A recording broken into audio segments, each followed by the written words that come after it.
What's up, everybody? Welcome to the Internal Leverage Podcast. I'm your host, Abraham Heisler. And as always, we explore the mindset, habits, and routines of high performance. On today's show, I have a very special guest. We have Mattias Hjelmstedt, who is a serial entrepreneur, award-winning entrepreneur, who's been featured in Bloomberg, CNN, Guardian, Wall Street Journal, and Wired magazine.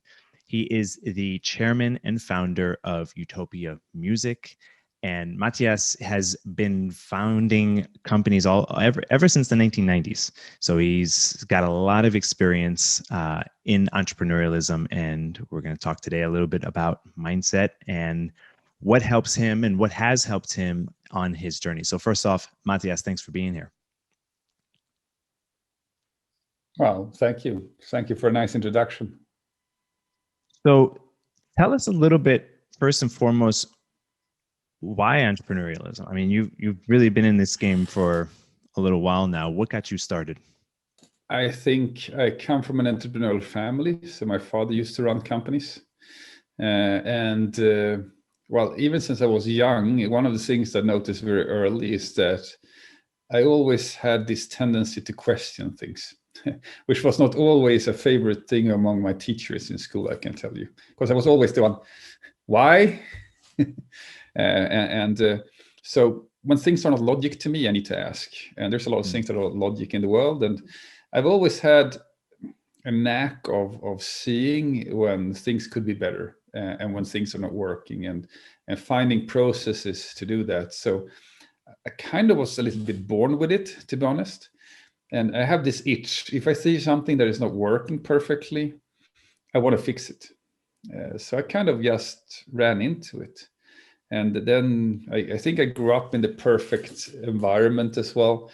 I'm the first generation. I grew up with a computer in my lap. I got my first computer when I was 6, pre all internet areas and everything. And I saw the first wave of when things started, when back in the days you had something called BBSs, which you called into through your modem before internet, and you interacted with people there. And already back in the 80s, you literally saw that anything that can be digital distributed will in the future. So we kind of formed our first business concepts around that. And I was really early on gaming and computer gaming and, even kind of helped esports happen back in the days. And then it was born out of necessity. Nothing existed.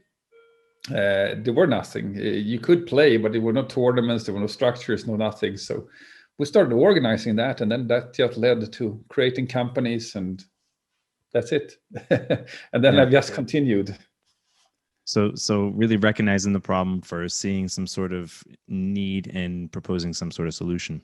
Yes, it's that's sort of what it's about. I think I mentioned in one of the discussions before, usually the valuation of the company you create is equal to the amount of problems you solve to get there. Right. And for, a lot of the audience listening, a lot of people are based in the United States and maybe not as familiar with some of the larger groups, businesses or business communities in Europe. So tell us a little bit more about some of the businesses that you founded and some of the success that you've had in your travels. Yeah, absolutely. So I think one of the few countries people in the US are a little bit aware of when it comes to companies is Sweden. They might not think of the companies as Swedish, but they are. The likes of Spotify, etc., which I think is in the hand of most people in the US. We been good in Sweden and creating companies. The country is big enough to try a business on, but small enough that you have to think international. And it's a culture of innovation.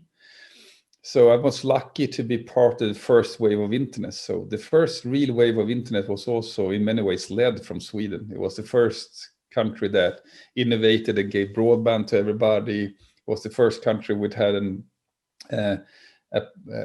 this scheme where everybody in Sweden should have a computer at home. This was in the 90s, right? So you got a lot of innovation happening from that, and it's been really good. So you have a lot of Swedish companies. Everybody recognizes something like Ericsson as well, but you also have Skype, which was also Swedish, but people don't know that. So there's so many Swedish inventions that you use, and my first company is a company people probably knows, but they don't know I created it, because the first company we created was within electronic sports or computer games. And the first industry was hit by piracy was computer games, before music, before video and all of these different things. And we saw that if we could make games social, so people socialized around the games and played games and played tournaments, they would actually buy the game, because they would have to buy the game to play online. So we created all of the platforms and services around computer games, and we even launched a site called SoGame, which was early 2000, one of the world's biggest sites. It was like Facebook, but for gamers 5 years before Facebook. And the company later ended up being acquired by EA Games and their subsidiary DICE. So if you've ever played one of their biggest games, like Battlefield, which I would guess a lot of people listening probably have played, or all of the Star Wars games, like Star Wars Battlefront, etc., all of those games actually is based around the platform that I created. So if you start the game, you will start it through the platform we built. If you interact with the game, if you talk to people, if you're ranked, if you use second screen applications around it, all of that is actually my company. So I think most of the people that ever played one of those games will actually have interacted with technology that I created. Well, that was pretty cool. I mean, one of the things we did back in those days also was these proxies that pulled games or video out of the games. It was actually created by two Finnish guys, but we used it the first time in our events. And that's later what actually became something called HL Proxy, which the likes of Twitch and everything actually used to pull video out. So we kind of saw the birth of all of that back in Sweden in the days. No, I'm sorry to interrupt you. It's incredible. You've had such a profound impact in the way we interact and engage with media, right? In our digital lives. I mean, that must be incredibly gratifying to see your work, your IP living on out there in the world and being so utilized. Actually, I'll tell you a story I've never shared officially before, but it's a pretty cool story for myself as an entrepreneur. I met the head of M&A at Disney 1 month after they've acquired LucasArts, Star Wars and everything. Right. And I was telling him the story of what we're creating. This is when I had another company, by the way. I'll tell you more about that later. But I sit there and I tell him this company I created. It was actually called Electronic Sports Network, the first one. Now it's known as Battlelog, if you look it up. And then he says, well, I actually know this company. I'm like, wow, that's pretty cool. The head of M&A at Disney knows my company. He says, yes, it's actually the reason we selected EA Games to do the Star Wars games is because it had the best interaction platform for our fans. And they said, we're going to probably earn more money from the games that we're going to do with the films. So yeah, one of the reasons we selected the platform for our games is because of your technology. And as a geek, that's a pretty cool statement, right? Well, as my whole life. So, as a Star Wars fan, I can definitely totally respect that. Yeah, that's pretty awesome. Yeah. So that's a fantastic thing, to bring with you in the future, and and then it was on that. I mean, we saw, as I said, digital distribution happening as we created these proxies and created the ways of streaming. We saw early that other forms of media needs to be distributed that way. So we created a company called Vodler in Sweden, which actually in Sweden was more well known than Spotify. Imagine it. So it was literally Netflix before Netflix. And we created distributed technologies. So it was the first company that had a technology where it could distribute between users fully secure, but also from a central point. So when the whole world paid $2 a gigabyte to stream video, we paid 2 cents. Wow. So it erupted out of it. It's like 10% of Sweden signed up for the service within 1 week of launch, for instance. So we learned how it was to massively scale when you're not ready for it, and also learned quite a bit of politics, because when you have a company that skyrockets in valuation and on all of these things. So we kind of learned that the hard way there, but as a company, it was huge. Right. I said it was the first company where we were able to do advertisement-based video on demand on premium films in the world, for instance, from the likes of Disney and we even had the right from, I can't say all the names, but we even had the right 2008 to stream movies at the same time they went up on cinema. For the first time in the world, it's really happened is now during COVID times, but we actually had the right in those days to do that. So that was pretty cool, but had an enormous amount of learning from that. Yeah. So we ended up getting out of the company and forming another company called Magic TV, which again actually helped change fundamental in industry. So we saw that if we can create a technology that gives the right to the one who create content on how this is distributed all of the way out to the ones who consume, you could then control how that right is used, and then you can bypass all of the problems in that. So this is early 2011, 2012.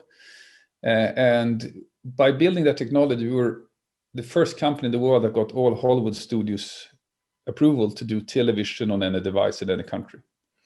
We even had the biggest TV channel in the world, which is RTL. They actually changed at board level to be able to distribute digitally.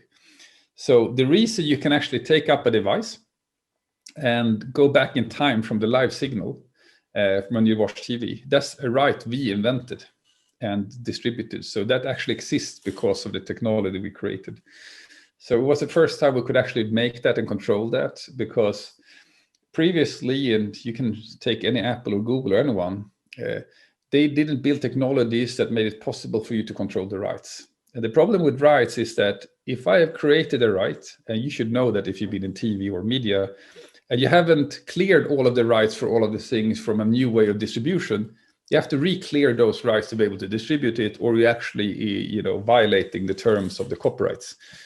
So by actually controlling how it could be used, you could then black out single parts of the streams, and thereby doing it. It's pretty cool, actually. You can look it up, but it's some of the larger brands in the world today use the technology. So today it's a distribution platform. Right. Even Elon Musk's sister, she has a project called Passionflix. That's a pure magic technology company, for instance. From our last company. So it's pretty cool. We've got credibility to help change the fundamentals of the TV. And coming to where we are today with Utopia, literally what we saw is that the biggest industry that has the biggest problems is music, because the world of music is changed from consumption standpoint, but behind that you have an industry that's working like it's 50 years old. Imagine it's like a bank 50 years ago. Everything is counted on paper. How much is on the account? How should be paid out? So payment cycles is up to 2 years from a play globally, and about 90% of the money disappears.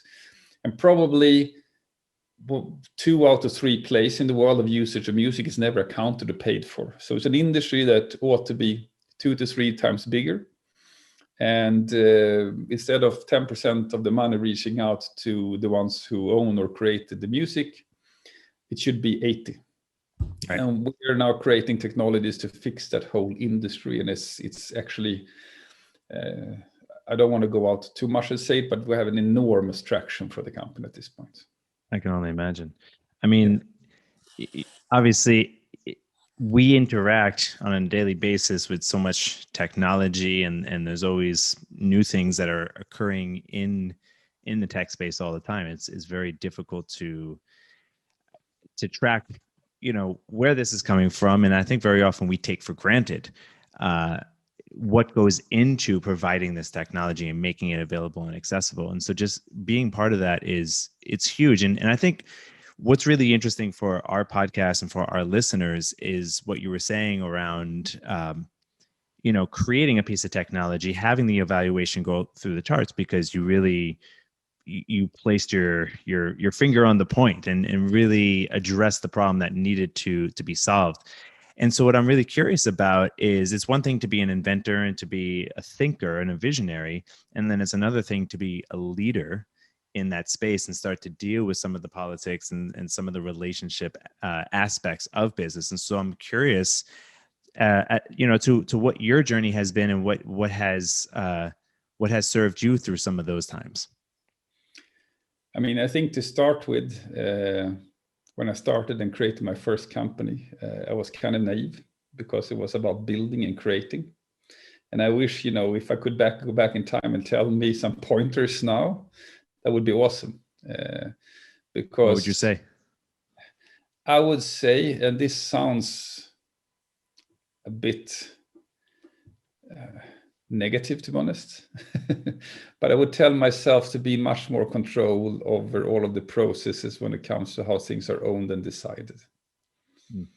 And the terms on how investments are made. Because that's literally what's stopped and created more problems in the companies than anything else. And I've invested now in 20 plus companies as well. And it's the same for most of them. I got a lot of entrepreneurs, talking to me over time, and almost all of the major problems I hear stem from not setting the fundamentals correctly. How do we form the company? Where do we form the company? What are the rules and regulations of the company? How do we steer the company? How do we create the board? How do we invite investors? What are the terms together with investors? And how do you, over time, control and make the right decisions in the company so it's built around scaling and not about discussions and veto rights and all of these different things? For me, that's where we had the most problems. We never had a problem of, or I at least never had a problem of leading people. For me, it was kind of a natural thing because I always led with a vision. And if you can lead with a vision that people buy into, then people are there for the vision and the change. They're not there for a workplace. And I think that's an extremely important thing. I think for now it's commonplace. If you read a leadership book, it is always you should lead with why and what, but you should never tell anyone how, right? And it's so true. If you lead with a vision, we're going to change this industry because we're here to fix this because this will lead to this and this change because people buy into that, and the right people usually buy into it because it's a passion someone wants to help solve. And if people are driven by passion and vision, they have a tendency to both feel better and work more and do the right things. So I think from a leadership perspective, it's extremely important to be very clear on your vision and why you're doing things, but you also need to trust people. You have to create this environment where you trust the people you hire, because I've seen so many companies also fail because of, you're probably familiar with the term pedestal organizations, which is so the term comes from control behavior. So you usually have, and it's very common when a company scales from, so a company can have one decision maker up to about 35 to maximum 40 people. Then it's still small enough so someone can know everything that happens in the company. But when it starts to scale outside of that and starts going up over 50, it's impossible for one person to know everything. But it's very common that a founder or a CEO still tries to control and wants to be part of every process, or that you have other people that used to be running parts of the organization that can't let go of the things they should be let go of, and then you're getting a pedestal organization, which means that organization cannot move faster than that person. So even if you're 100 persons, all of them will then be delayed because of the person in the middle who wants to know everything. So that is a very dangerous treat, and it's something that is probably good in the beginning, though. Most startups actually benefit from that, from the first day until they're 15, 20 people, because everything goes on, nothing goes aside. Right. But letting go is extremely hard. And it's an extremely important thing for people to know, that a company changes over time. Right. What was good in the beginning and the people you hired in the beginning might not be the perfect people when you're growing. You have to acknowledge that, and you have to be stronger and better in taking those decisions. So I think one of the things that has benefited us the most later in our startups is that we don't tolerate bullshit, politics, backstabbing, and anyone who's in the company for prestige. So now we every time we find it out, it's literally you get one chance more and then you're out. And which leads to a culture where people help out and they want to be nice to each other, and there's no one in there just because they're more important than other people. And it's also the thing that's made the companies most successful, when you can leverage the knowledge of the whole company instead of the ones who are seen and stand on the shoulders of others. So the biggest recommendation I would give to anyone is always find out who the social leaders are in a company. And if they're there to be prestigeful or hurtful or promote their own agenda, they need to go, even if it's the most important person in the company. Right. So yeah, and when it comes to politics and boards, when you create the company, be clear on what terms you're willing to give up. Don't focus on the valuation of the company, focus on the terms. Because the terms will bite you in the end, but valuation is I mean, if you're successful, it's still okay to own 15% instead of 20 at the end. It doesn't really matter.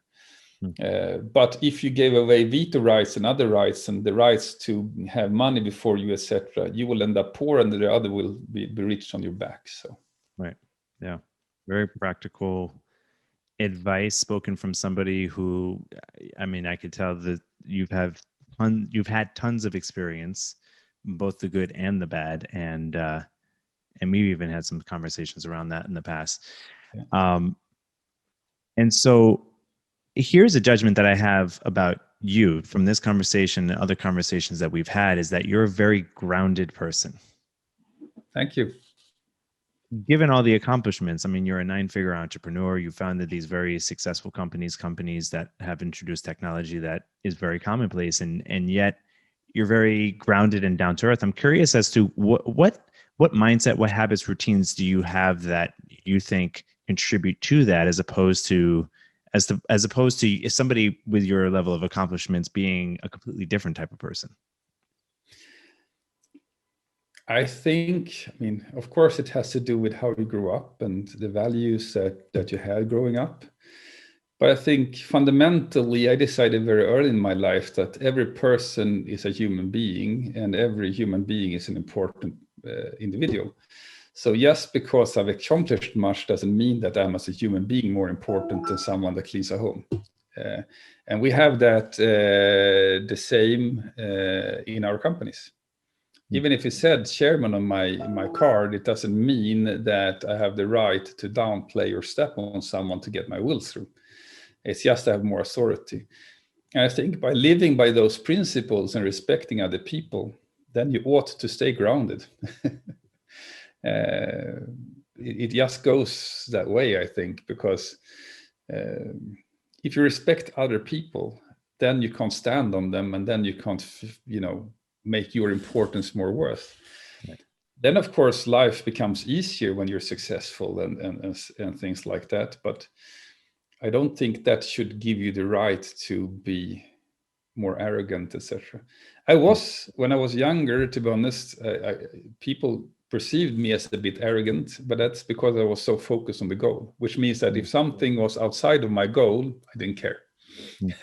It's like, no, I'm going to do this, I'm going to focus on this, and I'm going to make it happen. Right. And then someone was saying, but how about yes, but no.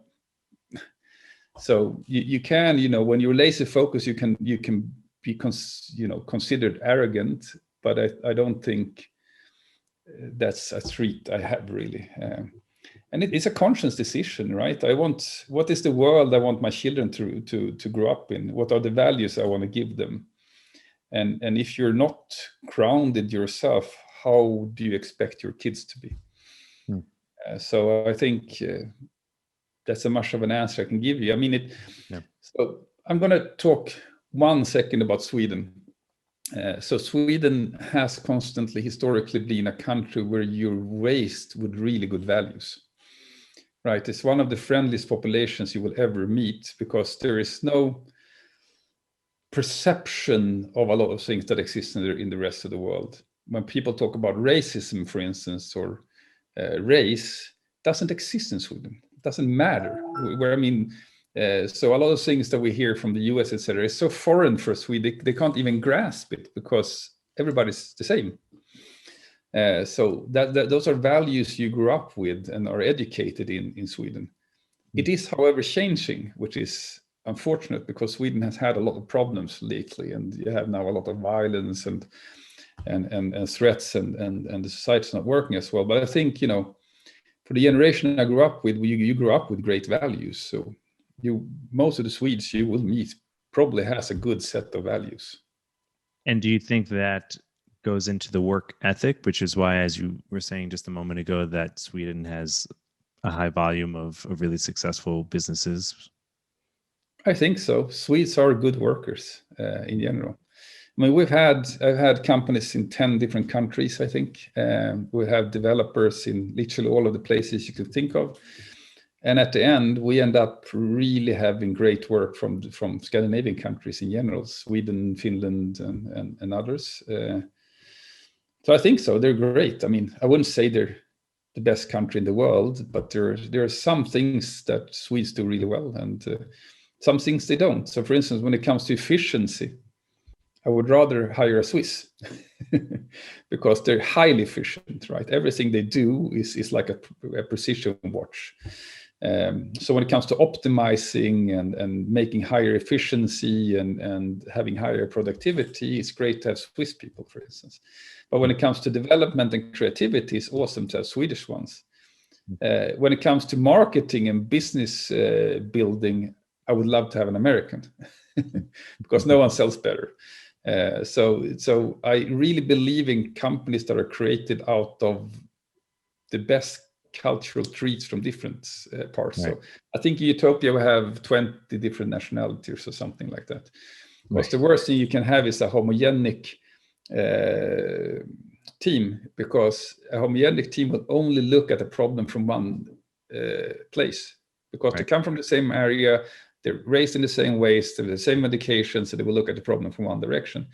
But if you then bring in someone from the Middle East who was brought up totally different, someone from the US, someone from Asia, then you get in a position where you actually will look at the problem from all of the different directions, and then you probably get a much better answer.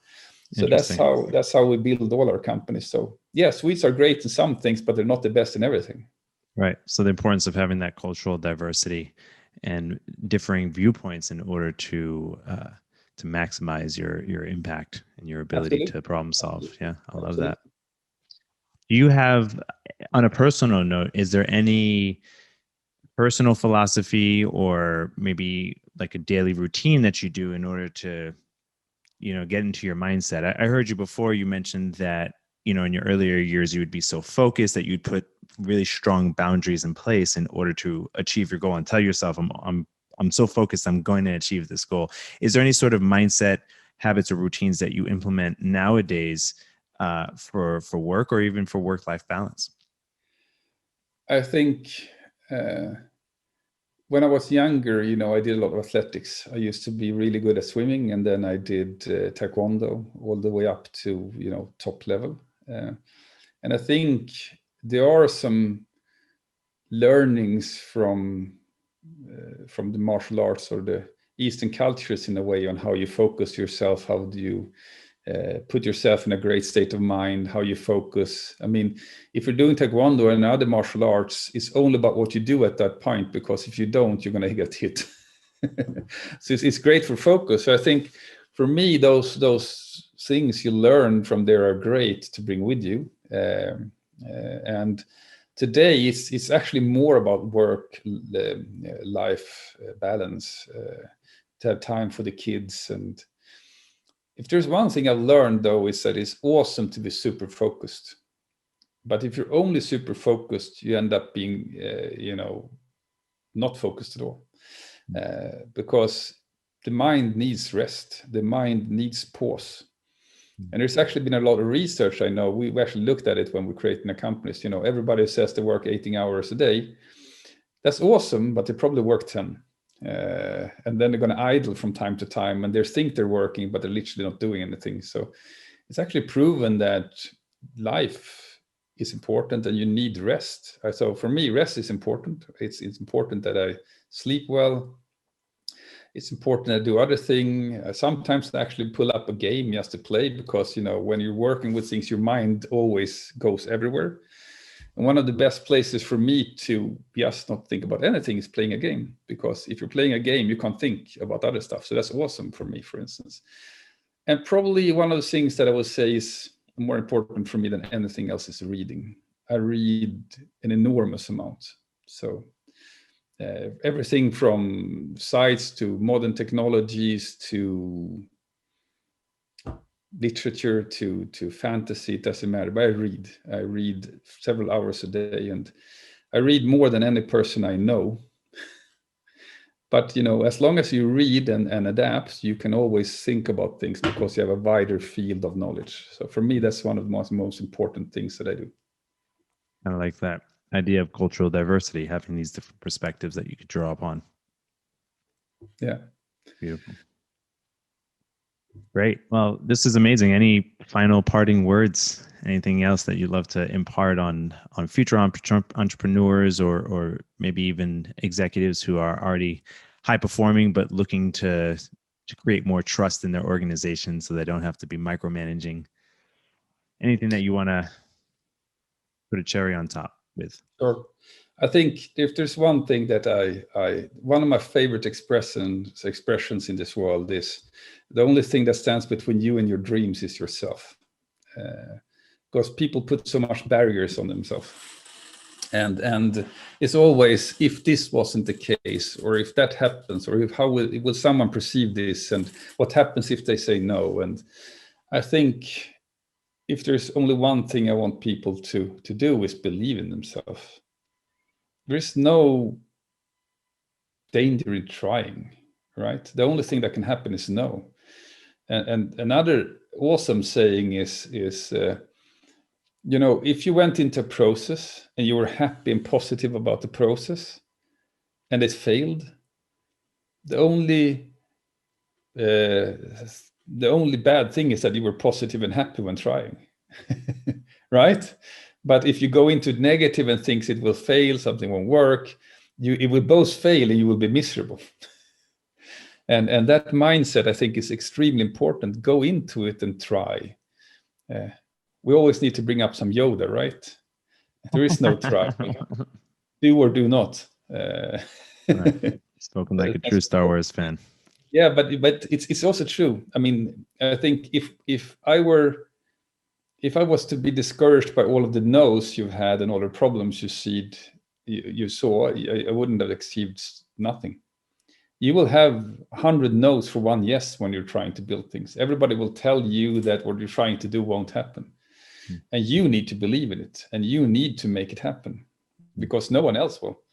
And I'm full of quotes today, but there's another extremely famous quote, and that is Steve Jobs. And his quote, "Here is to the crazy ones." The crazy ones who dare to try to change the world are the ones who actually do. And you can. I mean, I've seen it now several times. We've helped form and change 3 different industries, from little Sweden. Why? Because we tried. So don't block yourself. Try. And if someone says no, try again. Beautiful. Love it. Well, thank you for your time, Matias. No, thank you. Always a pleasure.